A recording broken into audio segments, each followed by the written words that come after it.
MRL reality நிறுவனத்தின் premium villa plots ISO 9001-2015 தர சான்றிதழ் பெற்ற வீட்டுமனைகள் OMR-இல் 80% வீட்டுமனைகள் விற்பனையாகிவிட்டன. தொடர்புக்கு 9962888888. குறைந்த மனைகளே உள்ளன. முன்பதிவுக்கு முன்னுங்கள். நீதி வழங்கும் போது அண்ணன் தம்பி சொந்தம் பந்தம் பணக்கார ஏழை எதையுமே பார்க்க கூடாதுடா. நியாயத்தை மட்டும் தான் சொல்லணும். அனைவருக்கும் வணக்கம். நாடாளுமன்ற தேர்தலுக்கான களம் ஒவ்வொரு நாளும் சூடுபிடிக்க ஆரம்பித்திருக்கிறது. திமுக அதிமுக கட்சிகள் தங்களுடைய கூட்டணியை வெளிப்படையாக அறிவித்து அதற்கான பேச்சுவார்த்தைகளை ஈடுபட்டு இருக்காங்க. திமுகவுடைய கூட்டணி ஓரளவுக்கு முடிவு செய்யப்பட்டிருக்கிறது. அதிமுக கூட்டணி இழுவரில் இருக்கிறது. பாஜக யாராவது வருவாங்கன்னு காத்திருக்காங்க. இந்த சூழ்நிலையில் நாம் தமிழர் கட்சி தனித்து போட்டி என்று அறிவித்தது மட்டுமல்லாமல் ஏற்கனவே 20 வேட்பாளர்கள் அறிவித்தாங்க. நேற்று திருவாரூர் மாவட்டம் இடுமாவட்டத்தில் நடந்த நாம் தமிழ் கட்சியின் வேட்பாளர் அறிமுக கூட்டத்தில் டெல்டா மாவட்டத்துக்கான 4 வேட்பாளர்கள் சீமான் அவர்கள் அறிமுகப்படுத்தி வச்சாங்க. அதில் ஏற்கனவே மயிலாடுதுறையில் அக்கல் காளியம்மன் இருப்பது ஊடகத்தில் தெரிந்தது. அதே போல நாகப்பட்டினத்தில் கார்த்திகா அவர்கள், அதே போல பெரம்பலூர் பாராளுமன்ற தொகுதியில் தேன்மொழி என்கிற பேராசிரியர் போட்டி போடுறாரு. திருச்சிக்கு யார் வேட்பாளர் என்பது பல கேள்விகளை உருவாக்கியது. திருச்சிக்கு இவர் வேட்பாளரா இல்லை அவர் வேட்பாளரா அப்படின்னு பல்வேறு கேள்விகள் ஊடகமும் கேட்டுக்கொண்டிருந்தாங்க. நாம் தமிழர் கட்சியை சார்ந்த சமூக வலைதள வாசிகள் ஒரு ஆர்வத்தோடு இருந்தாங்க. திருச்சியின் வேட்பாளராக ஜல்லிக்கட்டு ராஜேஷ் அவர்களை என்ன சீமான் அறிவிப்பார் அப்படின்னு யாரும் எதிர்பார்க்கல. நாம் தமிழர் கட்சியில் உள்ளவங்களுக்கு ஜல்லிக்கட்டு ராஜேஷ் தான் அறிவிக்க போறார் அப்படின்னு தெரியும். திருச்சி பொறுப்பாளருக்கு எல்லாருக்குமே அது பெரிய அதிர்ச்சியோ ஒரு ஆர்வமோ இல்லை. ஆனால் எதிர்கட்சிகளுக்கும் குறிப்பா திமுக அதிமுக காங்கிரஸ் போன்ற கட்சிகளுக்கு அது மிகப்பெரிய அதிர்ச்சியை உருவாக்கி இருக்கிறது. காரணம், ஜல்லிக்கட்டு ராஜேஷ் என்பவர் எப்படி நாம் தமிழர் கட்சியில இணைஞ்சாரு, எப்போ இணைஞ்சாரு, நாம் தமிழர் கட்சியில அவருக்குமான உறவு என்ன, சீமானுக்கும் அவருக்குமான உறவு என்ன, பல்வேறு கேள்விகளை நேற்றிலிருந்து சமூக வலைதளத்தின் மூலமாக பல பேர் கேட்டுக்கிட்டு இருந்தாங்க. அதை நம்மால் பார்க்க முடிந்தது. யார் இந்த ஜல்லிக்கட்டு ராஜேஷ், அவர் எப்படி நாம் தமிழ் கட்சி வேட்பாளராக அறிமுகம் செய்யப்பட்டார் அப்படிங்கிறதா இந்த காணொலியில நம்ம தெளிவா பார்க்க போறோம். ஜல்லிக்கட்டு ராஜேஷ், ஜல்லிக்கட்டுங்கிற அடைமொழி இவருக்கு எப்படி வந்துச்சு அப்படிங்கிறது இவரோடு பயணித்தவருக்கு மட்டுமல்ல, தமிழ்நாடு முழுக்க ஜல்லிக்கட்டு மாட்டை வளர்த்தவர்கள், மாடுபிடி வீரர்கள், ஜல்லிக்கட்டு மீது ஆர்வம் கொண்டவர்கள், அதே போல அரசியல் கட்சியுடைய தலைவர்கள், அரசியல் கட்சியுடைய உறுப்பினர்கள் எல்லோருக்குமே ஜல்லிக்கட்டு ராஜேஷ்ங்கிற நபர் அறிமுகமானவர் தான். தொடர்ச்சியாக 2007 காலம் தொட்டு இன்றைக்கு வரைக்கும் தொடர்ச்சியா ஜல்லிக்கட்டு களத்தில் நின்று போராடிக்கிட்டு இருக்கவர். 2007 தான் முதலாக பீட்டாங்கிற அமைப்பு நீதிமன்றம் சென்று ஜல்லிக்கட்டுல பல்வேறு குளறுபடிகள் இருக்கு, மாட்டை வதைக்கிறாங்க அப்படின்னு சொல்லி தடை வாங்க போறாங்க. அப்ப அந்த காலம் தொட்டு தொடர்ச்சியா இவர் தன்னுடைய கல்லூரி படிப்பை முடிச்சுட்டு புறாக்களை வளர்க்கிறாரு, நாட்டு மாடு வளர்க்கிறாரு, காளைகளை வளர்க்கிறாரு, குதிரைகளை வளர்க்கிறாரு. இப்படி இயற்கை மீது ஒரு மிகப்பெரிய ஆர்வம் இருக்கிறது. அப்ப தமிழர்களுடைய வீர விளையாட்டை மீட்டெடுக்கணும் அப்படிங்கிற ஆர்வம் இயல்பிலே இருந்ததுனால இவர் ஜல்லிக்கட்டு தடை போட்ட பிறகு அரசியல் ரீதியாக இதை எப்படியாவது வென்றெடுக்கும் சொல்லி பல்வேறு அமைப்புகளை தொடர்பு கொண்டு பேசி அதுக்காக போராடுறாரு. அப்போ நாமளே ஒரு அமைப்பா மாறுவோம் சொல்லி வீர விளையாட்டு மீட்பு கழகம் அப்படின்னு இவருடைய நண்பர்களாம் சேர்ந்து உருவாக்குறாங்க. ஏற்கனவே ஜல்லிக்கட்டு பேரவைன்னு ஒன்று இருக்கு. அதே போல இவங்க வீர விளையாட்டு மீட்பு கழகம் ஒன்று உருவாக்கி திருச்சி, புதுக்கோட்டை, சிவகங்கை, ராமநாதபுரம், மதுரை, தஞ்சாவூர், இந்த டெல்டா மாவட்டங்கள் ஒட்டுமொத்தமான இளைஞர்களை உருவாக்கி கிட்டத்தட்ட 32,000 பேரை கொண்ட ஒரு பேர் இயக்கமாக இந்த தமிழர் வீர விளையாட்டு மீட்பு கழகம் உருவாகுது. இந்த காலகட்டத்தில் 2012, 13, 14 தொடர்ச்சியாக ஜல்லிக்கட்டு போட்டியை நடத்த முடியாத சூழல் வந்த பொழுது அன்றைக்கு அதிமுக ஆளும் கட்சி எதிர்கட்சியா இருக்கக்கூடிய ஐயா கலைஞர் கருணாநிதி அவர்களை நேரிலேயே சந்திச்சு ஜல்லிக்கட்டு போட்டியினுடைய அவசியம் குறித்து, ஜல்லிக்கட்டினுடைய தேவை குறித்து நேரில் போய் விளக்குறாரு ஜல்லிக்கட்டு ராஜேஷ். அதற்கு பிறகு பார்த்தீங்கன்னா ஸ்டாலின் அவர்களை சந்திச்சு பேசுறாரு. அதற்கு பிறகு அதிமுக ஜெயலலிதா அவர்கள் மரணம் அடைந்த பிறகு ஜல்லிக்கட்டு போட்டி முழுமையாக தடைபடுகிற ஒரு சூழல் வந்தபோது தமிழ்நாடு முழுக்க மிகப்பெரிய கொந்தளிப்பு ஏற்படுகிறது. இந்த தமிழ்நாடு முழுக்க இந்த மெரினா புரட்சி, ஜல்லிக்கட்டுக்கான போராட்டம் வெடிப்பதற்கான எத்தனையோ பேர் விதை போட்டிருந்தாலும் ஜல்லிக்கட்டு ராஜேஷ் அவருடைய பங்களிப்பு என்பது அதுல மிகப்பெரிய பங்களிப்பு. ஒரு இளைஞராக சட்ட ரீதியாக நீதிமன்றம், உச்ச நீதிமன்றம் சென்று போராடுறாரு, உச்ச நீதிமன்றத்தில் வழக்கு போடுறாரு. அதற்கு பிறகு தமிழ்நாடு சட்டசபையில் ஒரு தீர்மானம் நிறைவேற்றப்படுகிறது. அந்த தீர்மானம் நிறைவேற்றியதுல ஜல்லிக்கட்டு ராஜேஸ்வருடைய உழைப்பு என்பது அளப்பரிய உழைப்பு. விசாரணையின் போது உரிய விளக்கம் அளிக்கப்பட்டு இந்த ஆண்டு கண்டிப்பாக ஜல்லிக்கட்டு நடைபெறும் என்று வீர விளையாட்டு பாதுகாப்பு கழக மாநில ஒருங்கிணைப்பாளர் ராஜேஷ் நம்பிக்கை தெரிவித்துள்ளார். உச்சநீதிமன்றத்தோட ஆணையை இது எதிர்க்கிற மாதிரி இருக்கு மத்திய அரசாணை. சோ அதனால உடனே இந்த மத்திய அரசாணையை நீக்கம் செய்யணும் அப்படின்னு சொல்லி எல்லாம் கேட்டிருக்காங்க. இந்த மாதிரி அவங்க கேட்பாங்கன்னு தெரிஞ்சுதான் சனிக்கிழமை அன்னைக்கு மாநில அரசு சார்பா கேவியட் மனு தாக்கல் பண்ணிருக்காங்க. பிளஸ் நானும் போன வாரம் 6ஆம் தேதி உச்சநீதிமன்றத்தில் ஒரு மறுசீராய்வு மனு தாக்கல் பண்ணிருக்கேன். எங்க வழக்கறிஞர்ட்டையும் சொல்லி அதுக்கும் நானும் ஒரு கேவியட் அஃபிடவிட் மனு போட்டிருக்கேன். ஸோ அவங்க எத்தனை மனுக்கள் போட்டாலும் நாங்கள் எங்களோட அனுமதி இல்லாமல் விசாரிக்க கூடாதுன்றது நாங்கள் கேட்டிருக்கோம். இந்த வருடம் கண்டிப்பாக ஜல்லிக்கட்டு நடக்கும் அப்படிங்கறத உறுதிப்படுத்துறேன். லட்சக்கணக்கான மக்களுடைய போராட்டத்தின் விளைவாக 7 நாள் போராட்டத்தின் விளைவாக ஜல்லிக்கட்டுக்கான நிரந்தரமான தடை உடைக்கப்படுகிறது. தடை உடைத்திருந்தாலும் ஜல்லிக்கட்டு போட்டியில் பல்வேறு விதிமுறைகளை அரசாங்கம் விதிக்கிறது. 2007க்கு முன்னாடி ஜல்லிக்கட்டு வேறு, 2007க்கு பிறகான ஜல்லிக்கட்டே வேறு. இன்றைக்கு நடப்பது என்பது முழுக்க முழுக்க கட்டுப்படுத்தப்பட்ட ஒரு ஜல்லிக்கட்டு போட்டியாக இருக்கிறது. இதுல பல ரெஸ்ட்ரிக்ஷன்ஸ் அரசாங்கம் கொண்டு வருகிறது. இதை ஒன்னொன்றாக தடையை உடைத்து ஜல்லிக்கட்டு போட்டியை ஒரு நேர்த்தியாக நடைபெறுவதற்கு மட்டுமல்ல, ஜல்லிக்கட்டு மட்டுமில்லாது அதே போல கிடா சண்டை, சேவல் சண்டை, மஞ்சு விரட்டு, இப்படி பல்வேறு போட்டிகள் தமிழ்நாட்டில் நடைபெறுவதற்கு மீண்டும் இந்த பாரம்பரிய கலைகள் அழிந்து போகாமல் காப்பதற்காக தன்னுடைய ஒட்டுமொத்தமான இளமையும் அர்ப்பணித்தவர் ஜல்லிக்கட்டு ராஜேஷ். அப்போ ஒரு அமைப்பில் இருக்கும் பொழுது ஆளுங்கட்சியோடு, ஆண்ட கட்சிகளோடு, எதிர்கட்சியோடு, பல்வேறு இயக்கங்களோடு தொடர்பு இருக்காரு. அப்படித்தான் ஸ்டாலினோடு அவர் தொடர்பு இருக்காரு. உதயநிதி ஸ்டாலினை சந்திச்சு பேசுறாரு, செந்தில் பாலாஜி அவர்களை சந்திச்சு பேசுறாரு, ஸ்ரீதர் பாண்டியரை சந்திச்சு பேசுறாரு, கமலஹாசனை சந்திச்சு பேசுறாரு. கமலஹாசனை ஒரு மீது ஜல்லிக்கட்டு மீது ஒரு மிகப்பெரிய ஈடுபாடு இருக்கு. அப்ப இவர் கமலஹாசன் அவர்கள் கட்சி தொடங்கும் பொழுது ஜல்லிக்கட்டு ராஜேஷ் அவர்களை அழைச்சு அந்த மேடைக்கு அழைக்கிறாரு. மேடை கழிச்சு எங்க கூட இணைஞ்சுக்கொண்டு சொல்றாரு. இருந்தாலும் ஒரு நட்பின் அடிப்படையில், ஒரு அன்பின் அடிப்படையில் ஒரு பெரிய நடிகர் ஜல்லிக்கட்டை மையப்படுத்தி படம் எடுத்திருக்காரு. ஜல்லிக்கட்டை ஆதரிக்கக்கூடியவர். அதனால ஒரு அந்த அன்பின் காரணமாக அந்த மக்கள் நீதி மையம் தொடங்கப்பட்ட போதும் இவர் போய் நின்றுருக்காரு. கமலஹாசன் அவர்கள் திருச்சியில் பொதுக்கூட்டம் போட்ட போது அதுக்கான வேலைகள்லாம் கூட செஞ்சு கொடுத்துருக்காரு. ஆனால் கட்சியில் இணையல. எந்த கட்சியிலும் இணையாமல் இருந்த ராஜேஷ் அவர்கள் திமுகவில் பழக்கம் இருக்கிறது, அதிமுகவில் பழக்கம் இருக்கிறது, காங்கிரஸ்ல பழக்கம் இருக்கிறது, பல்வேறு இயக்கங்களோடு பழக்கம் இருக்கிறது, கமலஹாசனோட நேரடி தொடர்பு இருந்திருக்காரு. இப்படி பல்வேறு களத்தில் நின்றவர். வெறுமனையான ஜல்லிக்கட்டு போராட்டம் மட்டும்தானா? இல்லை. ஜல்லிக்கட்டுக்காக போராடி ஜல்லிக்கட்டை வென்ற பிறகு திருச்சியில் காவிரிக்கான மிகப்பெரிய ஒரு போராட்டத்தை முன்னெடுக்கிறார். 2018 மே 11 எனக்கு நல்ல ஞாபகம் இருக்கு. தண்ணீர் அருந்தா போராட்டம், ஒரு நாள் தண்ணீர் அருந்தா போராட்டம் சொல்லி பல்வேறு விவசாய அமைப்புகள், பல்வேறு கட்சியினுடைய தலைவர்கள், குறிப்பாக ஐயா வைகோலால கலந்துக்கிட்டாங்க, GK வாசன் ஐயா கலந்துக்கிட்டாங்க, அதே போல நம்முடைய தமிழ் தேசிய பொதுமைகள் தலைவர் ஐயா மணியரசு அவர்கள் கலந்து கொண்டாங்க. இப்படி பல்வேறு தலைவர்களை வைத்து திருச்சியில் காவிரி ஆத்துக்குள்ள நடு ஆத்துக்குள்ள வச்சு ஒரு நாள் அடையாள உண்ணாவிரதம் போல தண்ணீர் அருந்தா போராட்டம் சொல்லி தண்ணி அருந்தாம ஒரு நாள் இருந்தால் என்ன ஆகுது, அப்போ இந்த விவசாயிகளுடைய வலியும் வேதனையும் தெரிந்து கொள்ள வேண்டும் என்று சொல்லி அதை முன்னெடுத்தவர் ஜல்லிக்கட்டு ராஜேஷ் வீர விளையாட்டு கழகத்தின் சார்பாக. அதே போல நீட்ல அனிதா இறந்து போனது பொழுது அரியலூர்ல மிகப்பெரிய போராட்டத்தை வீர விளையாட்டு கழகத்தின் சார்பாக ஜல்லிக்கட்டு ராஜேஷ் முன்னெடுத்தார். அதன் தொடர்ச்சியாக கிட்டத்தட்ட ஒரு 3 நாட்கள் ஸ்டெர்லைட் ஆலையில போராட்டம் 3 நாட்கள் அந்த களத்திலே நின்று அந்த மக்களுக்கான உதவிகளை செய்து கொடுத்தவர் ஜல்லிக்கட்டு ராஜேஷ். அதோடு அவர் முடிஞ்சு போயிடல. வெறும் மாடு, காவிரி பிரச்சனை, நீட் பிரச்சனை, ஸ்டெர்லைட் அதோடு இருக்கல. எப்போதெல்லாம் மக்கள் துன்பப்படுறாங்களோ ஒரு இயக்கமாக நின்று, குறிப்பாக கஜா புயல் பயணத்தில் 1 மாத காலம் அண்ணன் சீமானோடு கஜா புயல் பயணத்தில் நாங்கள் நின்னோம். அந்த கஜா புயல் பயணத்திலே பல்வேறு உதவிகளை இவங்க வீர விளையாட்டு கழகத்தின் சார்பாக ஒரு வார காலம் மக்களுக்கு நிவாரணப் பொருட்களை வழங்கியிருக்கிறார். இப்போ அண்ணன் சீமானுக்கும் இவருக்குமான பரிச்சயம் கிட்டத்தட்ட ஒரு 15 ஆண்டு காலமாக ஜல்லிக்கட்டு போராட்டம் தொடங்கிய காலம் தொட்டு அண்ணன் சீமான் அவர்கள் ஜல்லிக்கட்டு ஏன் வேண்டும், ஏன் நாட்டு மாடுகளை வளர்க்க வேண்டும், ஜல்லிக்கட்டுடைய தேவை என்ன என்பது மேடையில் ஒரு 15 வருஷமா பேசி வராங்க. அப்போ அண்ணன் சீமானுக்கும் ஜல்லிக்கட்டு ராஜேஷுக்குமான அந்த அன்பு, அந்த உறவு, அந்த நட்பு அப்படி இருந்து வருகிறது. 2019ஆம் ஆண்டு ஜல்லிக்கட்டு ராஜேஷ் அவர்களை நாம் தமிழர் கட்சியில் இணைத்து அவரை வேட்பாளர் நிறுத்துவதற்காக நான் சீமானவர்கள் பல்வேறு முயற்சி எடுத்தாங்க. ஆனால் ராஜேஷ் அவர்கள் நான் இயக்கமாக இருக்கேன், ஒரு கட்சியில் சேர்ந்த எனக்கு எல்லா கட்சி நண்பர்கள் இருக்காங்க, எல்லா கட்சி தலைவர்களையும் தெரியும், ஒரு இயக்கமாக இருந்துவிட்டு ஒரு கட்சியில் இணைந்து பயணிச்சா அவங்க எல்லாருமே நம்ம எதிர்த்திருக்கிற மாதிரி ஆயிரும் சொல்லி அவர் அந்த நேரத்தில் மறுதளிச்சார். அப்போ கட்சியில் இணைந்து செயல்படலை. இப்படி பல்வேறு கட்சிகளோடு பல்வேறு தலைவரோடு பழகிய ராஜேஷ் அவர்கள் எல்லா தலைவர்களோடும் எனக்கு பழக்கமும் அன்பும் இருக்கிறது. ஆனால் தமிழ்நாட்டு அரசியலுக்கு இன்றைய தேவை மட்டுமல்ல, இனி எதிர்கால தேவை நாம் தமிழர் கட்சி தான், அண்ணன் சீமான் தான் என்ற புரிதலோடு நாம் தமிழர் கட்சியில் தன்னை இணைத்துக் கொள்வதற்காக விரும்பினார்.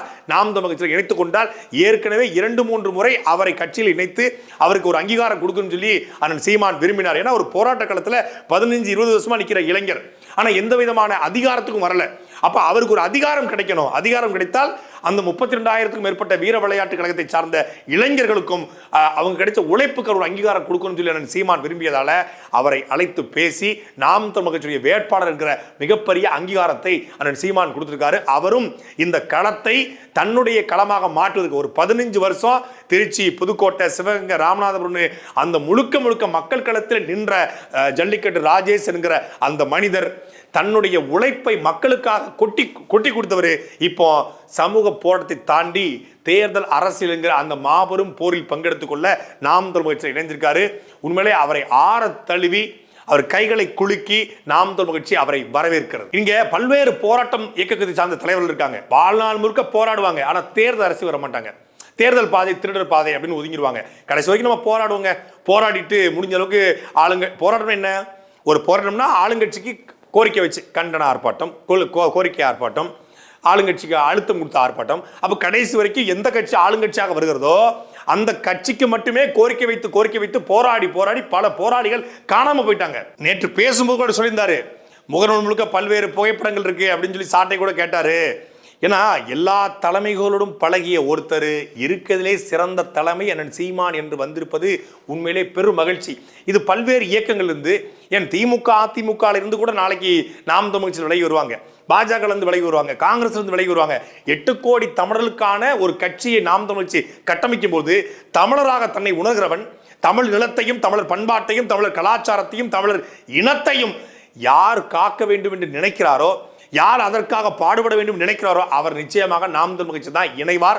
அப்படி ஒருத்தர் தான் இதுவரைக்கும் பல்வேறு களங்களில் நின்றவர், பல்வேறு தலைவர்களோடு நின்றவர், தன்னை தமிழனாக உணர்ந்து ஒரு மான தமிழன், வீர தமிழன், தமிழனாக முதன்முறையாக உணரல. அவர் 15 வருஷமா இந்த களத்தில் நிற்கிறாரு. ஒரு வீரத்துக்காகவும் மானத்துக்காகவும் போராடியவர். சொல்ல போனா மாட்டுக்காக போராடிய ஜல்லிக்கட்டு ராஜேஷ் இப்போ நாட்டுக்காக நாம் தமிழ் இணைஞ்சிருக்காரு. சந்திக்காத தலைவர்களே கிடையாது எனக்கு தெரிஞ்சு. இன்னைக்கு நம்ம சாட்டை அவர் கூட சொன்னாரு, உங்க ஃபேஸ்புக்கை திறந்தா எல்லா தலைவர்களோட நீங்க போட்டோ எடுத்துருக்கீங்க அப்படின்னாப்புல. ஆமா, அது ஒரு கட்டாயம். ஏன்னா நம்மளுக்கு வந்து இப்போ ஆடுறவங்க காலில் தானே உழுவணும், வேற வழி இல்லையே. அதனால எல்லாத்துட்டையும் நாங்கள் இது சம்பந்தமா முரண்பட்டிருக்கோம், போயிருக்கோம், பார்த்துருக்கோம்.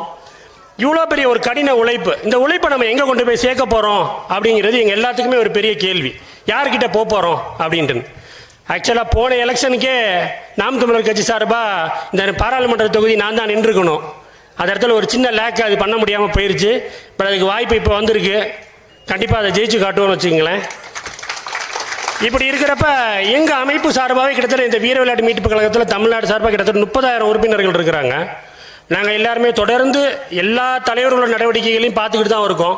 இது ஒவ்வொரு தடவையும் இந்த ஜல்லிக்கட்டுக்கு மேலே தாண்டி எதுக்குமே போக மாட்டேங்குது. ரொம்ப பெரிய பிரச்சனைகள், ஏதாவது பிரச்சனைகளுக்கு நம்ம வாய்ஸ் கொடுக்குறோம், அதோட நின்றுது. இதை எங்கேயாவது ஒரு இடத்துல பொறுப்பான இடத்துல ஒப்படைக்கணும்னு நாங்கள் நினச்சிக்கிட்டே இருந்த டைம் தான். எல்லாரும் ஒரு சேர எடுத்த முடிவு தான், அண்ணன்ட்ட போயிடுவோம்.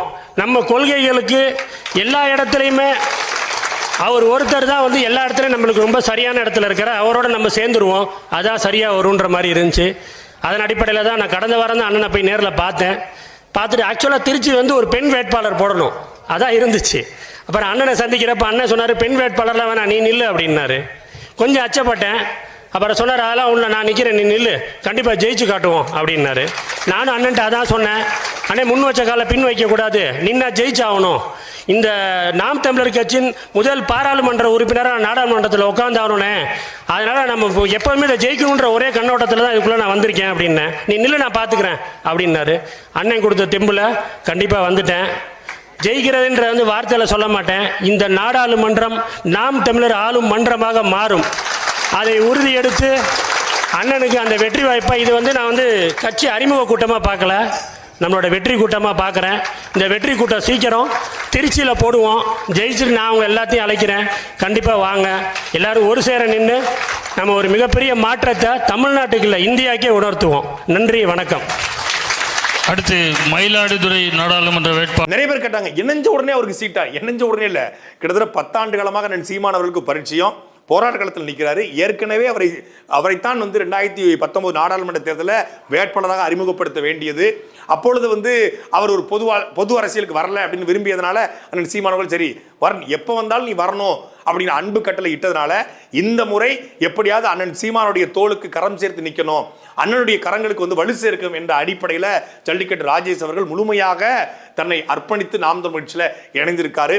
இதை எல்லாவற்றையும் தாண்டி திருச்சி களம், நான் திருச்சியில் இருக்கிறேன் அப்படிங்கிறதுக்காக திருச்சி களம் சொல்ல, திருச்சி களம் ஜல்லிக்கட்டு ராஜேஷ் அவர்களுக்கு 100 விழுக்காடு சாத்தியப்படக்கூடிய களம். திருச்சியினுடைய ஒவ்வொரு தெருவும், அந்த தெருவில் வாழக்கூடிய மக்களும், திருச்சி மேற்கு தொகுதியாக இருக்கட்டும், கிழக்கா இருக்கட்டும், திருவரம்பூரா இருக்கட்டும், திருவரங்கமாக இருக்கட்டும், கந்தரக்கோட்டையாக இருக்கட்டும், புதுக்கோட்டையாக இருக்கட்டும், எல்லா ஊருமே அவருக்கு அத்துப்படி.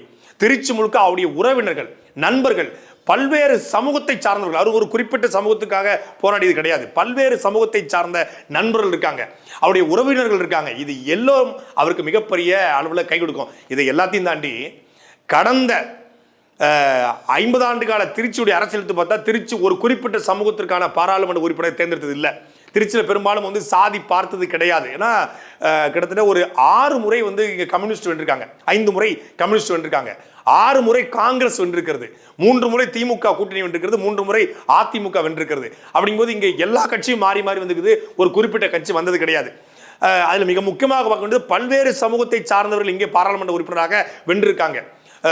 இங்கே பெரும்பான்மையாக கல்லர் சமூகம் இருந்தாலும் கூட கல்லர் இருக்காங்க, மறவர் இருக்காங்க, அகமுடையார் இருக்காங்க, முத்திரையர்கள் அதிகமாக திருச்சியில் இருக்காங்க, அதே போல வெள்ளாளர்கள் இருக்காங்க, இஸ்லாமியர்கள் இருக்காங்க, தேவேந்திர சமூகம் இருக்கிறது, பறைய சமூகம் இருக்கிறது, இப்படி பல்வேறு கோனார் சமூகம் இருக்கிறது, நாடார் சமூகம் இருக்கிறது. எல்லா சமூகமும் கலந்து வாழக்கூடிய ஒரு பகுதி திருச்சி பாராளுமன்ற தொகுதி. அப்படிப்பட்ட பாராளுமன்ற தொகுதியில இதுவரைக்கும் இவர் இந்த கட்சி தான் ஜெயிக்கணும், இந்த கட்சிக்கு தான் ஓட்டு போடுவோம் அப்படின்னு இருந்தது இல்லை. கடந்த 15 ஆண்டுகள பாராளுமன்ற உறுப்பினர் எடுத்து பார்த்தா 2 முறை வந்து அதிமுகவை சார்ந்த அண்ணன் பா குமார் வென்றிருக்காங்க, ஒரு முறை மரியாதைக்குரிய ஐயா திருநாவுக்கரசு கடந்த முறை வென்றிருக்காரு. இந்த 15 ஆண்டு காலத்தில் திருச்சி பாராளுமன்ற தொகுதி சேர்ந்த பாராளுமன்ற உறுப்பினர்கள் திருச்சிக்கு பாராளுமன்ற தொகுதி மூலம் வந்த அந்த நிதியை முழுமையாக செலவு பண்ணியிருக்காங்களா? திருச்சிக்கு ஏதாவது நலத்திட்டங்கள் செஞ்சிருக்காங்களா? திருச்சியை வந்து மேம்படுத்த ஏதாவது செஞ்சிருக்காங்களா? புதுக்கோட்டையோ, கந்தரக்கோட்டையோ, திருவரங்கத்தையோ, திருச்சி மேற்கு கிழக்கு தொகுதியிலையோ, திருவரம்பூரையோ மேம்படுத்துக்கு ஏதாவது பண்ணியிருக்காங்களான்னா இல்லை. ரொம்ப நாட்களாக அந்த மக்களுடைய கோரிக்கை அரியமங்கலத்தில் இருக்கக்கூடிய அந்த குப்பை கிடங்கை அகற்றி ஊருக்கு வெளியே கொண்டு வைங்க, அங்கே யாருமே வாழ முடியல, முழுக்க முழுக்க அரியமங்கலமே நாசமாயிருச்சு. பல்வேறு பேருக்கு வந்து சுவாச கோளாறு ஏற்பட்டிருக்கிறது, புற்றுநோய் பரவுகிறது, இதன் மூலமாக பல்வேறு ஸ்கின் டிசீஸ் வரும்னு சொல்லி அந்த மக்கள் கோரிக்கை வைக்கிறார். இது வரைக்கும் எட்டி கூட பார்க்கல, ஏன்னு கூட கேட்கல. உய்யகொண்டான் வாய்க்காலுங்கிற வாய்க்கால் கிட்டத்தட்ட 13 கிலோமீட்டர் பாயுது. ராஜராஜ சோழன் கட்டிய வாய்க்கால் உய்யகொண்டான் வாய்க்கால், காவிரியுடைய ஒரு கிளை ஆறு போல வருகிறது.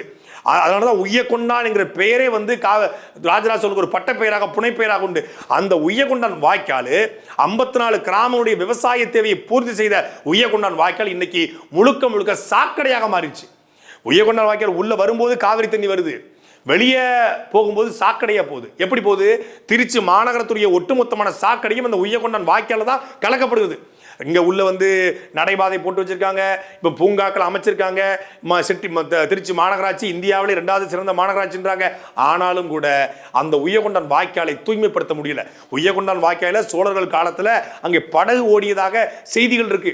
அதை மீண்டும் நாங்கள் வந்து ஒரு படகு சவாரிக்கு ஏற்பாடு செய்வோம், படகு போக்குவரத்துக்கு ஆலப்புழா போல அழைப்பி போல படகு போக்குவரத்து ஏற்பாடு செய்வோம் என்று பல்வேறு பாராளுமன்ற உறுப்பினர்கள், சட்டமன்ற உறுப்பினர்கள்லாம் வாக்குறுதி கொடுத்தாங்க. ஆனால் எந்த வாக்குறுதி நிறைவேற்றப்படலை.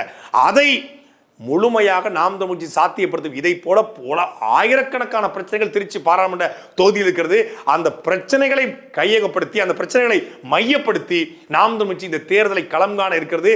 முழுக்க முழுக்க நாம் விசாரித்து பார்க்கிற பொழுது திருச்சி பாராளுமன்ற தொகுதியில திமுக கூட்டணியோ, அதிமுக கூட்டணியோ, இல்லை வந்து பாஜக கூட்டணியோ யாரை நிறுத்தினாலும் ஜல்லிக்கட்டு ராஜேஷுக்கு இணையான ஒரு வேட்பாளரை நிறுத்த முடியாது. பணம் வாங்கி கொண்டு சீட்டு கொடுக்க இது ஒன்றும் திமுக கிடையாது. பக்கத்து தொகுதிக்கு நிதி கொடுப்பியா என்று கேட்டு செய்ய இது ஒன்றும் அதிமுக கிடையாது. பெரிய கோடீஸ்வரனா பார்த்து சீட்டு கொடுக்க இது ஒன்றும் பாஜக கிடையாது. நாம் தமிழர் கட்சி களத்தில் நின்றவன், உழைத்தவன், மக்களுக்கானவன் யார் என்று தேர்ந்தெடுத்து இதனை இவன் செய்வான் என்றாய்ந்து அதனை அவன்கண் விடல் என்கிற வள்ளுவரின் வாக்கிற்கேற்ப ஒரு சரியான வேட்பாளரை நாம் தமிழர் கட்சி தேர்ந்தெடுத்திருக்கிறது. அது மட்டுமல்ல, இந்த தொகுதியில் மட்டுமல்ல, 40 தொகுதியிலுமே அந்த தொகுதியுடைய பிரதிநிதித்துவத்தின் அடிப்படையில் சமூக பிரதிநிதித்துவம், படித்தவர்கள், இளைஞர்கள், அந்த மக்களுக்கானவள் என்பதை பார்த்து அண்ணன் சீமான் எப்படி வந்து ஒரு ஒரு ஒரு ஒரு சிற்பி வந்து சிலையை செதுக்குவாரோ அப்படி கிட்டத்தட்ட 10க்கும் மேற்பட்ட வேட்பாளர்களே அண்ணன் சீமான்ட்ட திருச்சிக்காக ஒப்படைச்சோம். அதேபோல் பெரம்பலூர் தொகுதிக்கும் 10க்கும் மேற்பட்ட வேட்பாளர்கள். அப்படி ஒவ்வொன்றிலையும் வந்து இது படித்தவனாக இருக்கணும், இந்த சமூகத்துடைய பிரதிநிதித்துவம் இருக்கணும், இளைஞராக இருக்கணும், சமூக போராட்டங்கள் ஈடுபட்டிருக்கணும். அப்படி ஒவ்வொன்றையும் பார்த்து தான் 40 தொகுதிக்குமே அண்ணன் சீமான் உருவாக்குறாங்க. அப்படித்தான் திருச்சியில் மிகச்சரியான ஒரு தேர்வை அண்ணன் சீமானை செஞ்சிருக்காங்க. நிச்சயமாக நாம் தமிழர் கட்சி பல்வேறு தொகுதிகளில் மிகப்பெரிய தாக்கத்தை ஏற்படுத்தும். திருச்சி அதில் முதன்மை தொகுதியாக இருக்கும். திருச்சி பாராளுமன்ற தொகுதி என்பது தமிழ்நாட்டு அரசியல் ஒரு புரட்சிகரமான தொகுதி தான். ஏன்னா முதலாக திருச்சி பாராளுமன்றத்தில் 1951ஆம் ஆண்டு இந்தியாவில் குடியரசு நாடாக மாறி முதல் பாராளுமன்ற தேர்தலில் டாக்டர் எட்வர்ட் மதுரம், திருச்சியினுடைய மிகப்பெரிய அடையாளமாக இருக்கக்கூடிய மதுரம் மருத்துவனுடைய உரிமையாளர் ஃபவுண்டர் எட்வர்ட் மதுரம் பாராளுமன்ற உறுப்பினராக வெற்றி பெற்றார். அதே போல இங்க கம்யூனிஸ்ட்ல கல்யாண சுந்தரம் அவர்கள், கம்யூனிஸ்டுடைய அடையாளம் கூடிய கல்யாண சுந்தரம் தொடர்ச்சியாக 3 முறை பாராளுமன்ற உறுப்பினராக திருச்சியில் வெற்றி பெற்றிருக்காரு. அதே போல திருச்சியில தொடர்ச்சியா 4 முறை பாராளுமன்ற உறுப்பினர் இருந்தவர் அடைக்கலராஜ் அவர்கள். அவர் மீதான விமர்சனங்கள் உண்டு அந்த கட்சியின் மீது. ஆனால் அடைக்கலராஜ் திருச்சியின் தந்தை என்று கொண்டாடப்படுவர். பல்வேறு பாலங்களை, பல்வேறு கட்டுமானங்களை, திருச்சியை ஒரு மாடர்ன் சிட்டியாக மாற்றுவதில் அடைக்கலராஜுடைய பங்களிப்பு உண்டு. அப்படிப்பட்ட அடைக்கலராஜ் வென்ற தொகுதி. பாஜக இங்கே வென்றிருக்கிறது 2 முறை. ரெங்கராஜன் குமாரமங்கலம் பாஜக 2 முறை வென்றிருக்கிறது. பாஜகவிலே இருந்த நல்ல தலைவர்கள் அவரும் ஒருத்தர் ரெங்கராஜன் குமாரமங்கலம். அப்படி பல்வேறு ஆளுமைகள் வென்ற தொகுதி இந்த திருச்சி பாராளுமன்ற தொகுதி. இதுவரைக்கும் கம்யூனிஸ்ட் அலங்கரித்திருக்கிறது திருச்சி பாராளுமன்றத்தை, காங்கிரஸ் அலங்கரித்திருக்கிறது, தமிழ் மாநில காங்கிரஸ் அலங்கரித்திருக்கிறது, பாஜகவில் வென்றிருக்காங்க, அதிமுக அலங்கரித்திருக்கிறது, திமுக வென்றிருக்கிறது. மதிமுகவின் சார்பாக செல்வராஜ் அவர்கள் இங்கே பாராளுமன்ற உறுப்பினராக 2004 தேர்ந்தெடுக்கப்பட்டார். அதே போல பா. குமார் 2 முறை வென்றிருக்காரு, திருநாவுக்கரசர் வென்றிருக்காரு. கம்யூனிஸ்டும் காங்கிரசும் மதிமுகவும் திமுகவும் அதிமுகவும் வென்ற தொகுதியை நாம் தமிழர் வெல்ல போகிறது. சாட்டை எடுத்து நாட்டை திருத்து, இளம் தலைமுறை தானே நீ வழி